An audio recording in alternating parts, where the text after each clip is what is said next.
Good morning friends, నేను మీ హైమా. ఈరోజు మనం వెస్టీజ్ ఫుడ్ సప్లిమెంట్ అయినటువంటి గ్లూకోజ్మైన్ యొక్క ఉపయోగాల గురించి, దాని యొక్క లక్షణాల గురించి తెలుసుకుందాం.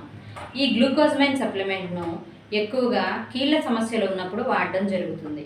ఈ గ్లూకోజ్మైన్ సప్లిమెంట్ను కోండ్రోయిటిన్తో కలిపి తయారు చేయడం జరుగుతుంది. ఈ కోండ్రోయిటిన్ను పోషకాల లోపాలు ఉన్నప్పుడు, అంటే న్యూట్రిషనల్ డెఫిషియన్సీస్ ఉన్నప్పుడు కూడా ఉపయోగిస్తారు.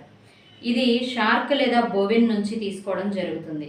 ఈ గ్లూకోజ్మైన్ సప్లిమెంట్ను తీసుకోవడం వలన మన జాయింట్స్కి మంచి సపోర్ట్ ఇవ్వడము, ఫ్లెక్సిబిలిటీని పెంచడము, మోకాళ్ళ మధ్య ఉండే కార్టిలేజ్ను పెంచడం ద్వారా మోకాళ్ళ నొప్పులను తగ్గించడము, మోకాళ్ళ వాపులను తగ్గించడము, నడవలేకపోవడము, కింద కూర్చోలేకపోవడం ఇలాంటి సమస్యలు ఉంటే వాటిని తగ్గించడము చేస్తుంది.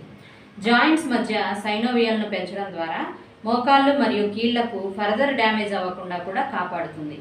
ఈ సప్లిమెంట్ను గర్భవతి అయిన స్త్రీలు కానీ, ఏవైనా ఎలర్జీస్ ఉన్న వ్యక్తులు కానీ వాడకూడదు. సో ఈ సప్లిమెంట్ మీకు కావాలి అనుకుంటే ఛానల్లో డిస్క్రిప్షన్లో ఉన్న నెంబర్కి కానీ, లేదా ఈ వీడియో మీకు పంపిస్తున్న వారికి కానీ కాల్ చేసి సంప్రదించగలరు. Thank you. Wish you well.